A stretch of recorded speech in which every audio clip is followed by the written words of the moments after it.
The 12 Chairs by Ilf and Petrov. Chapter 34, The Interplanetary Chess Tournament.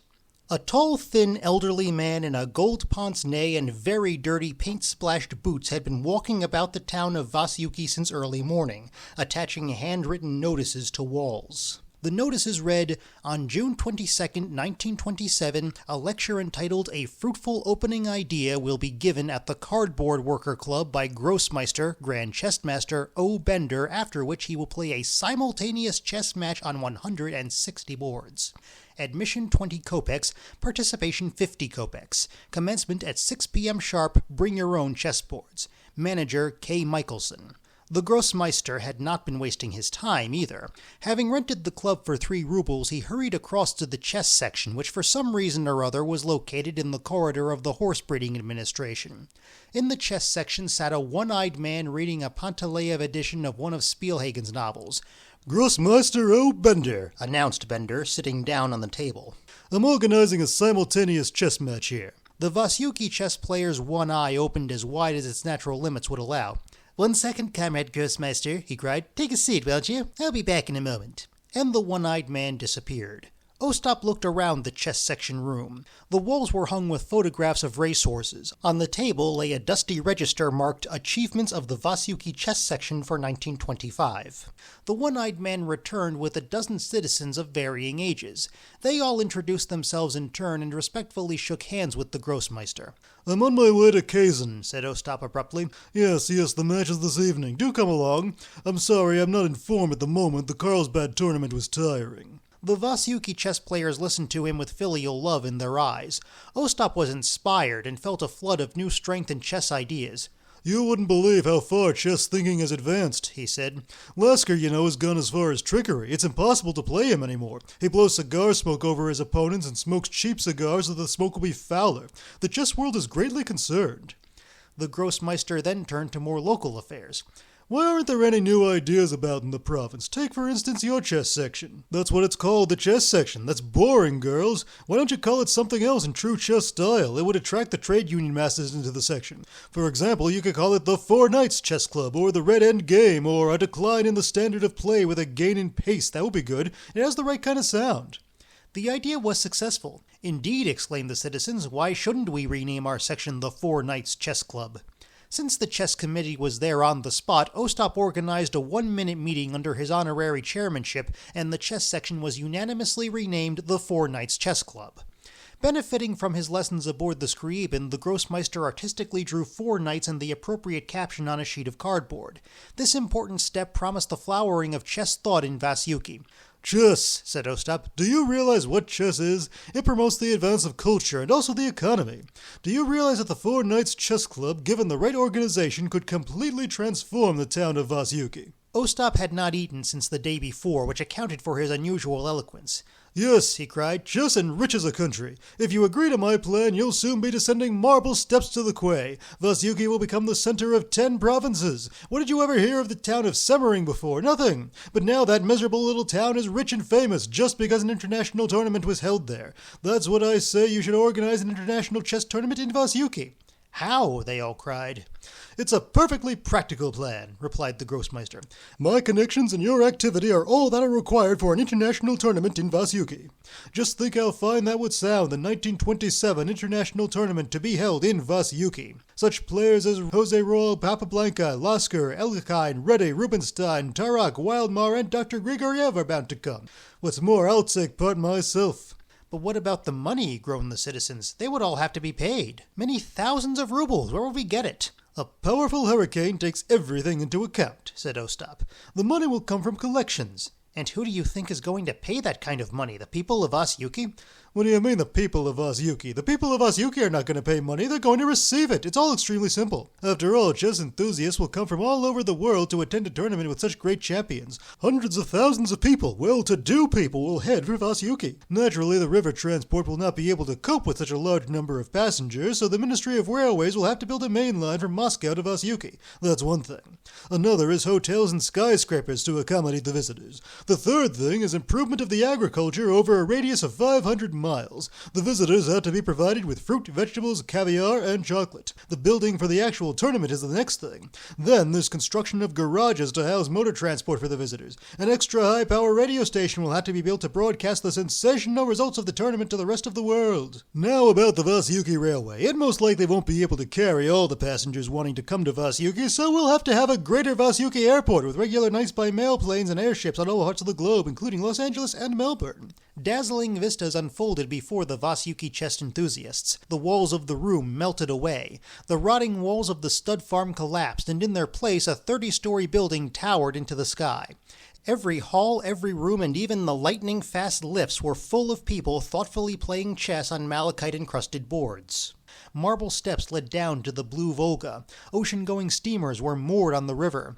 Cable cars communicating with the town center carried up heavy-faced foreigners, chess-playing ladies, Australian advocates of the Indian defense, Hindus in turbans, devotees of the Spanish gambit, Germans, Frenchmen, New Zealanders, inhabitants of the Amazon basin, and finally Muscovites, citizens of Leningrad and Kiev, Siberians, and natives of Odessa, all envious of the citizens of Vasiuki. Lines of cars moved in between the marble hotels. Then suddenly everything stopped.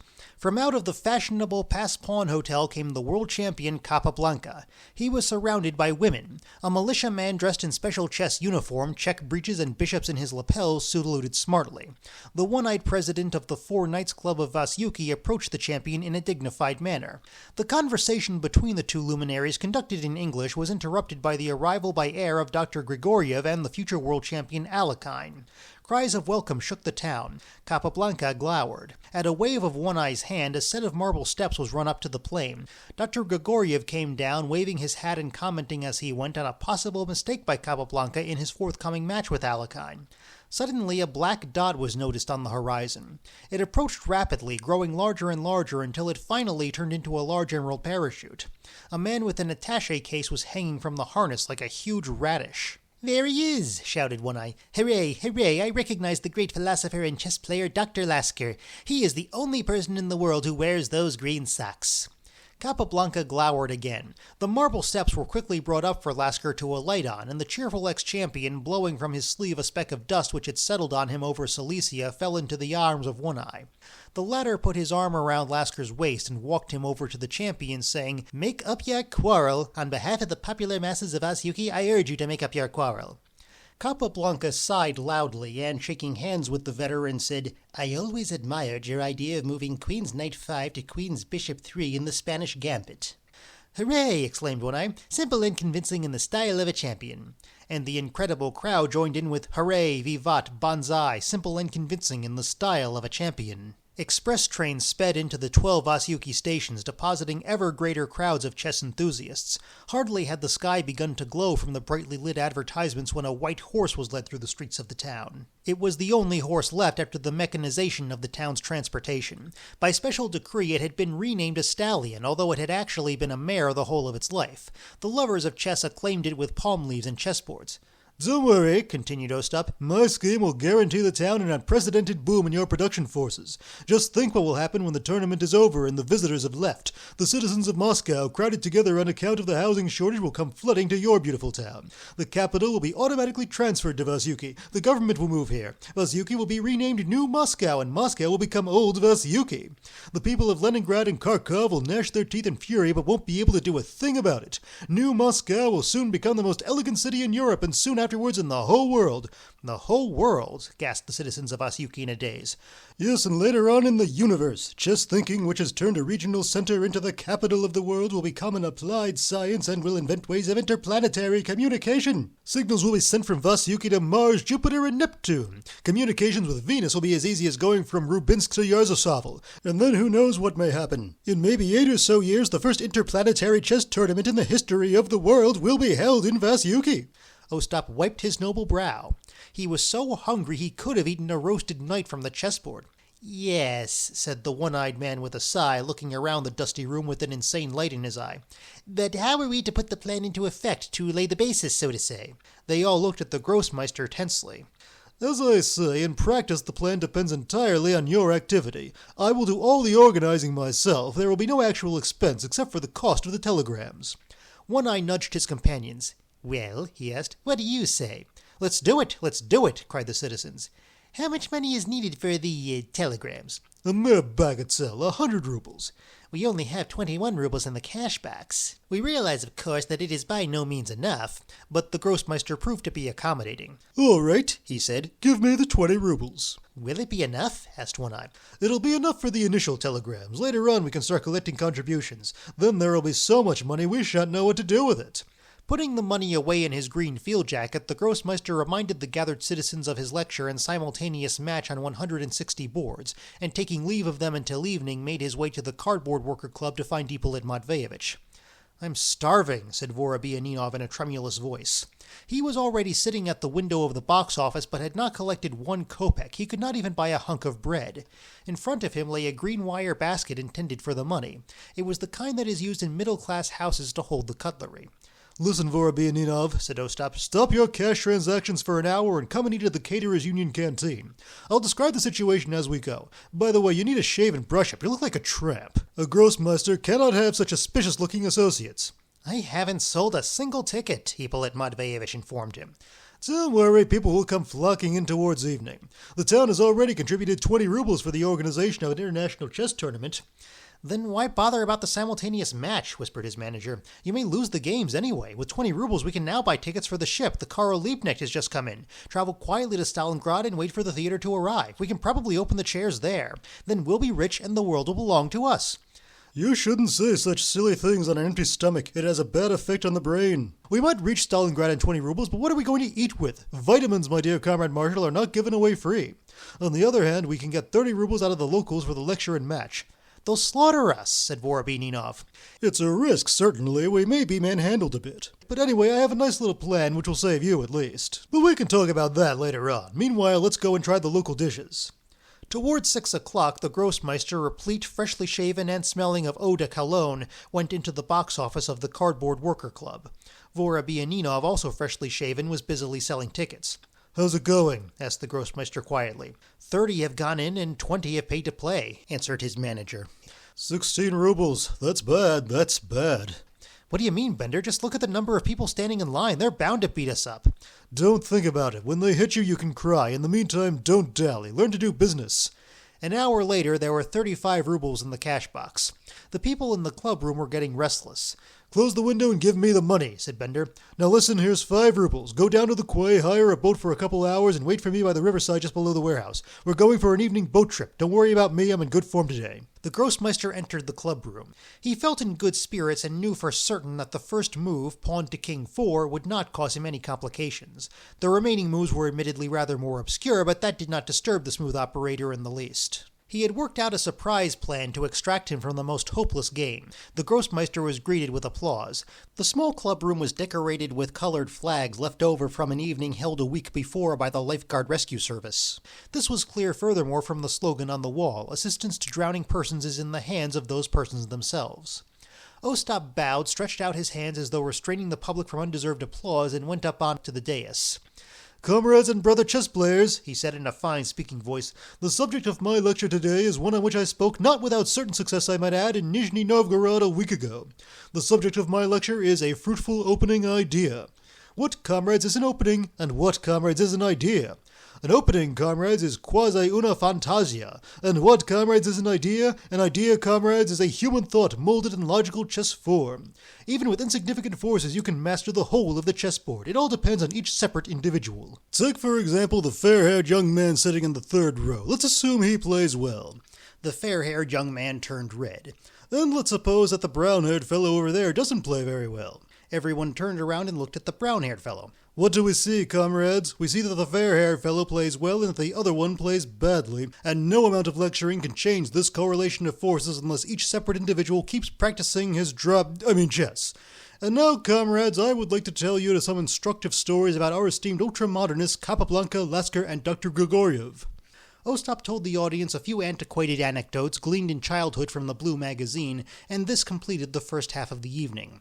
The brevity of the lecture caused certain surprise. The one-eyed man was keeping his single peeper firmly fixed on the Grossmeister. The beginning of the simultaneous chess match, however, allayed the one-eyed chessmaster's growing suspicions. Together with the rest, he set up the tables along 3 sides of the room. 30 enthusiasts in all took their places to play the Grossmeister. Many of them were in complete confusion and kept glancing at books on chess to refresh their knowledge of complicated variations, with the help of which they hoped not to have to resign before the 22nd move at least. Ostap ran his eyes along the line of black chessmen surrounding him on 3 sides, looked at the door, and then began the game. He went up to the one-eyed man who was sitting at the first board and moved the king's pawn forward 2 squares. One Eye immediately seized hold of his ears and began thinking hard. A whisper passed along the line of players. The Grossmeister has played pawn to king 4. Ostap did not pamper his opponents with a variety of openings. On the remaining 29 boards he made the same move, pawn to king 4. One after another, the enthusiasts seized their heads and launched into feverish discussions. Those who were not playing followed the Grossmeister with their eyes. The only amateur photographer in the town was about to clamber onto a chair and light his magnesium flare when Ostap waved his arms angrily and, breaking off his drift along the board, shouted loudly, "Remove the photographer! He is disturbing my chess thought!" "What would be the point of leaving a photograph of myself in this miserable town?" thought Ostap to himself. "I don't much like having dealings with the militia." Indignant hissing from the enthusiasts forced the photographer to abandon his attempt. In fact, their annoyance was so great that he was actually put outside the door. At the 3rd move, it became clear that in 18 games the Grossmeister was playing a Spanish gambit. In the other 12, the blacks played the old-fashioned, though fairly reliable, Philidor defense. If Ostap had known he was using such cunning gambits and countering such tested defenses, he would have been most surprised. The truth of the matter was that he was playing chess for the 2nd time in his life. At first, the enthusiasts, and first and foremost One Eye, were terrified at the Grossmeister's obvious craftiness.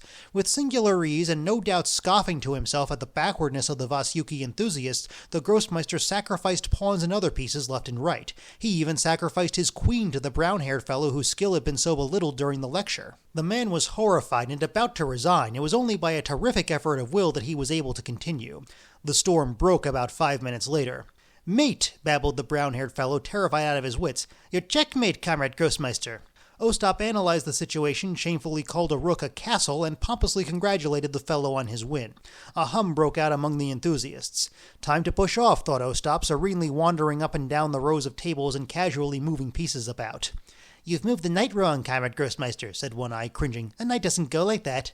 "So sorry," said the Grossmeister. "I'm rather tired after the lecture." During the next 10 minutes, the Grossmeister lost a further 10 games. Cries of surprise echoed through the cardboard worker club room. Conflict was near. Ostap lost 15 games in succession, and then another 3. Only One Eye was left.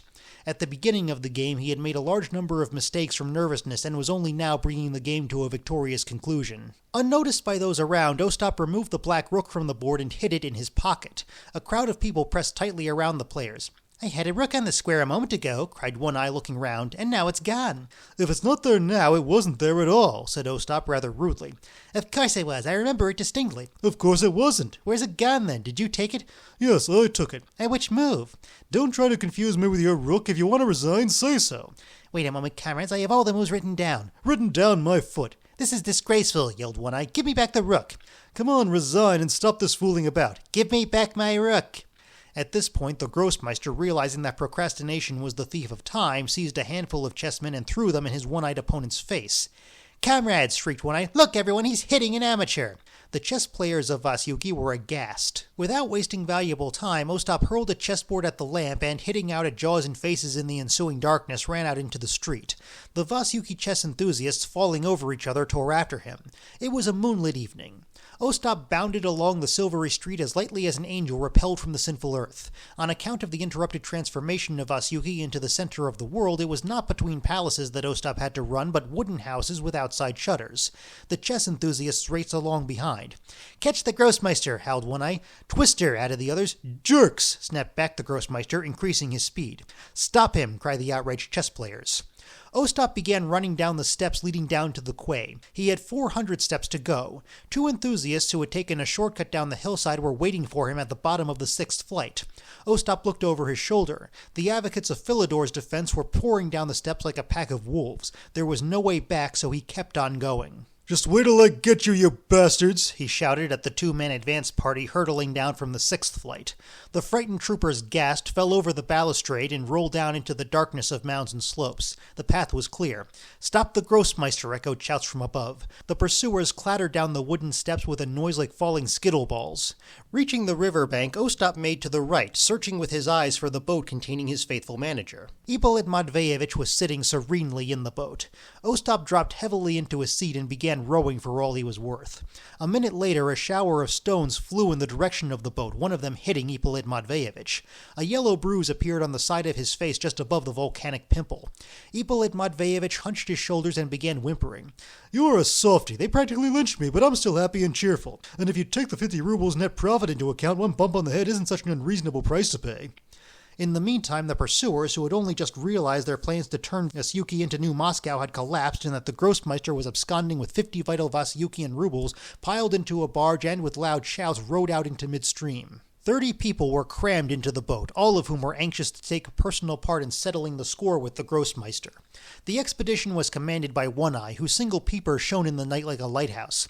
"Stop the Grossmeister," came shouts from the overloaded barge. "We must step on it, pussy," said Ostap. "If they catch up with us, I will be responsible for the state of your pince-nez." Both boats were moving downstream. The gap between them was narrowing. Ostap was going all out. "You won't escape, you rats," people were shouting from the barge. Ostap had no time to answer. His oars flashed in and out of the water, churning it up so that it came down in floods in the boat. "Keep going," whispered Ostap to himself. Ippolit Matveyevich had given up hope. The larger boat was gaining on them, and its long hull was already flanking them to port in an attempt to force the Grossmeister over to the bank. A sorry fate awaited the concessionaires. The jubilance of the chess players in the barge was so great that they all moved across to the sides to be in a better position to attack the villainous Grossmeister in superior forces as soon as they drew alongside the smaller boat. "Watch out for your pince-nez, pussy," shouted Ostap in despair, throwing aside the oars. "The fun is about to begin." "Gentlemen," cried Ippolit Matveyevich in a croaking voice, "you wouldn't hit us, would you?" "You'll see," roared the enthusiast, getting ready to leap into the boat. But at that moment something happened which will outrage all honest chess players throughout the world. The barge listed heavily and took in water on the starboard side. "Careful!" squealed the one-eyed captain, but it was too late. There were too many enthusiasts on one side of the Vasyuki dreadnought. As the center of gravity shifted, the boat stopped rocking and, in full conformity with the laws of physics, capsized. A concerted wailing disturbed the tranquility of the river. "Ooh!" groaned the chess players. All 30 enthusiasts disappeared under the water. They quickly came up one by one and seized hold of the upturned boat. The last to surface was One-Eye. "You jerks!" cried Ostap in delight. "Why don't you come and get your Grossmeister? If I'm not mistaken, you intended to trounce me, didn't you?" Ostap made a circle around the shipwrecked mariners. "You realize, individuals of Vasyuki, that I could drown you all one by one, don't you? But I'm going to spare your lives. Live on, citizens, only don't play chess anymore, for God's sake. You're just no good at it, you jerks. Come on, Ippolit Matveyevich, let's go. Goodbye, you one-eyed amateurs. I'm afraid Vasyuki will never become a world center. I doubt whether the masters of chess would ever visit fools like you, even if I asked them to. Goodbye, lovers of chess thrills. Long live the Four Knights Chess Club."